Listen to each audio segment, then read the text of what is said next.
Many of the atheists, they believe in science. All these arguments may not satisfy them completely. Many of the atheists, they say that science is a yardstick. They believe science is ultimate. So let's try and prove to this group of atheists also about the existence of Allah subhanahu wa ta'ala.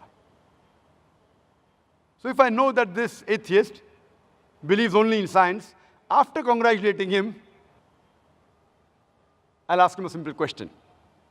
That if suppose there is equipment, there is a gadget who no one in the world has ever seen, and if that gadget is brought in front of you, and if the question is asked that who will be the first person who will be able to tell you the mechanism of this gadget,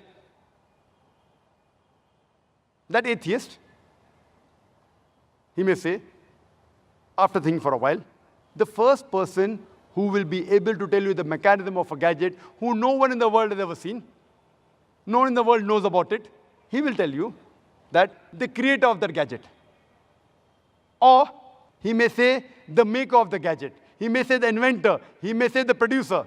He may say the manufacturer. Whatever he says, it will be somewhat similar. Either creator, manufacturer, producer, maker, inventor, somewhat similar. Just keep that answer at the back of your mind. The second person is the creator. If he says to somebody else, he'll come to know, or a person who does research, but that is secondary.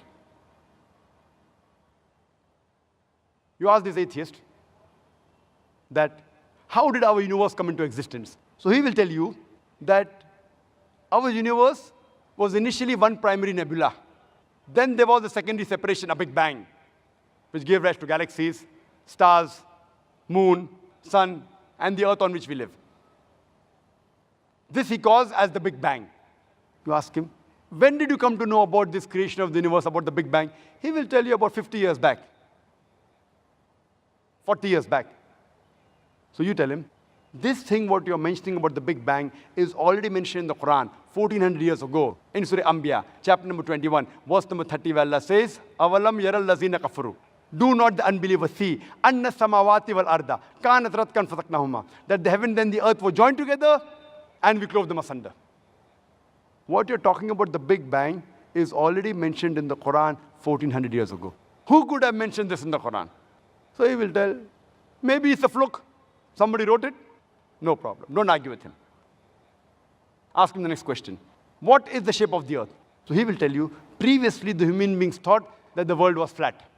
It was in 1577 when Sir Francis Drake, he sailed around the earth that he proved that the earth was spherical. You tell him that the Quran mentions in Surah Naziyat, chapter number 79, verse number 30, that wal ard ba'da zalika dahaha. We have made the earth egg-shaped.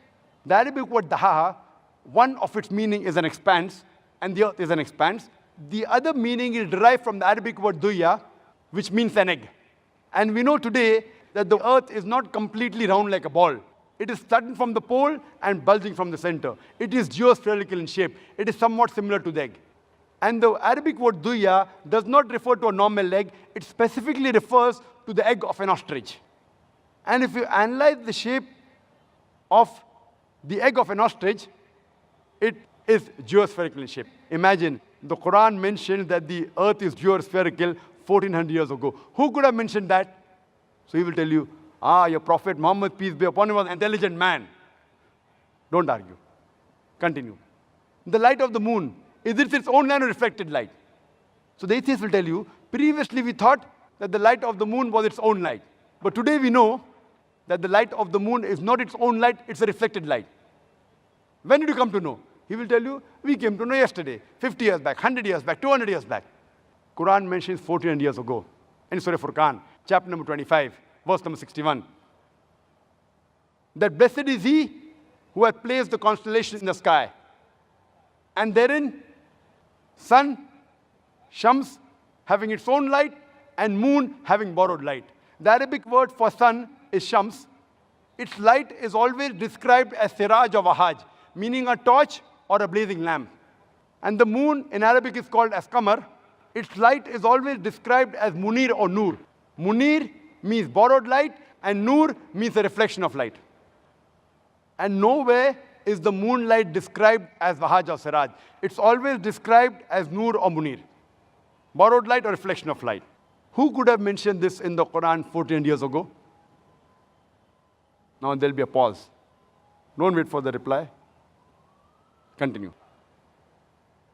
When I was in school, I had learned that the sun revolved, but it was stationary, it did not rotate about its axis. The Quran says in Surah Anbiya, chapter number 21, verse number 33, Huwa allazi khalaqal layla wan nahara. It is Allah who has created the night and the day. Wa shamsa wal qamar, the sun and the moon. Kullun fi falaki yasbahun. Each one traveling in an orbit with its own motion. The Arabic word yasbahun describes the motion of a moving body. And if it's talking about a celestial body, it means that this sun and the moon, besides revolving, it's also rotating about its own axis. And today science tells us that the sun takes approximately 25 days to complete one rotation. Imagine what I read in school. I finished my school in 1982. Sun was stationary. 1400 years before the Quran says the sun rotates. And my science book said the sun was stationary. Today, it has been incorporated that the sun rotates. You ask him, that who could have mentioned this? There'll be a silent pause. Some critics will say it's nothing great that the Quran speaks about astronomy because the Arabs were advanced in the field of astronomy. I do agree, the Arabs were advanced in the field of astronomy, but I'd like to remind them that it was centuries after the Quran was revealed that the Arabs became advanced in the field of astronomy. So it is from the Quran that the Arabs learned about astronomy and not the vice versa. In the subject of hydrology, when you ask the atheist, that you ask him about the water cycle, he will tell you that the water evaporates from the ocean. It forms into clouds. The clouds move into the interior. It falls down as rain, and the water table is replenished. You ask him, when did you come to know this? He will tell you it was in 1580 when Sir Bernard Palissy, he spoke about the water cycle for the first time. 1580. So you tell him what you came to know in 1580, just hardly a couple of hundred years before. The Quran mentions 1400 years ago. The Quran says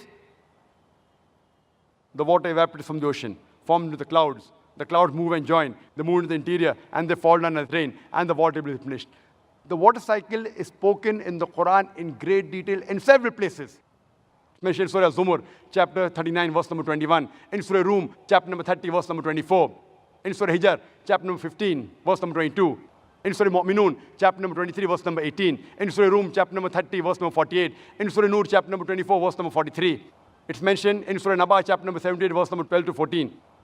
It's mentioned in Surah Araf, chapter number 7, verse 57. In Surah Raj, chapter number 13, verse number 17. It's mentioned in Surah Furqan, chapter number 25, verse number 40 and 49. It's mentioned in Surah Yasin, chapter number 36, verse number 34. It's mentioned in Surah Fatir, chapter number 35, verse number 9. It's mentioned in Surah Jasha, chapter number 45, verse number 5. In Surah Qaf, chapter number 50, verse number 9 and 10.